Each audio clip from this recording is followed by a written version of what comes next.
देखिए, महाराष्ट्र के विधानसभा चुनाव की तारीख जैसे जैसे नजदीक आ रही है, वैसे वैसे सियासी दुनिया के दिग्गज अपना अपना दांव चल रहे हैं।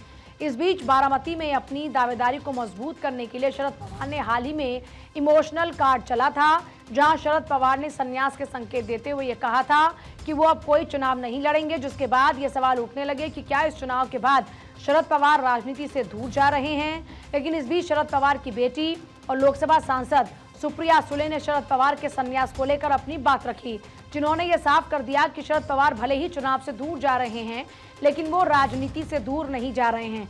दरअसल शरद पवार के बयान के बाद से उनके राजनीति से संन्यास की अटकलें लग रही थी। अब ये कहा जा रहा है कि वो भले ही चुनाव से दूर जा रहे हों, लेकिन वो राजनीति से दूर नहीं जाने वाले हैं। सुप्रिया सुले का कहना है कि शरद पवार खाते, सोते और सांस लेते समय भी राजनीति करते हैं। वो राजनीति के बगैर जीवित नहीं रह सकते, या यूं कहिए कि जी नहीं सकते। राजनीति उनके लिए सबसे बड़ा टॉनिक है और वो इसे एंजॉय करते हैं। पवार साहब ने कहा था कि वो चुनाव नहीं लड़ेंगे।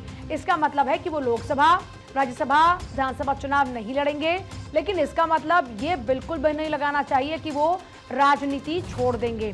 दरअसल हाल ही में बारामती में एक जनसभा के संबोधन के दौरान में शरद पवार ने ये बात कही थी कि वो कई चुनाव लड़ चुके हैं और जीत चुके हैं, अब उनका चुनाव लड़ने का कोई मन नहीं है। शरद पवार के स्टेटमेंट को बारामती में खेले गए इमोशनल कार्ड की तरह देखा गया।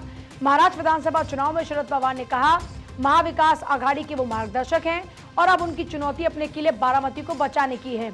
इस चुनाव में उन्होंने भतीजे अजीत पवार के खिलाफ पोते युगेंद्र पवार को मैदान में उतारा है। 20 नवंबर को होने वाली वोटिंग एक तरह से शरद पवार और अजीत पवार के बीच जनमत संग्रह जैसा है, जहां दोनों की साख दांव पर लगी है। अगर अजीत की पार्टी पूरे महाराष्ट्र में हारकर भी बारामती जीत जाती है, तो शरद पवार का 60 साल पुराना वर्चस्व उनके अंतिम राजनीतिक पारी में खत्म हो जाएगा। और अगर युगेंद्र जीतते हैं तो अजीत पवार के लिए ये किसी झटके से कम नहीं होगा। प्रतिष्ठा की इसी लड़ाई में शरद पवार ने संन्यास वाला इमोशनल दांव चल दिया है। चलिए आगे बढ़ते हैं।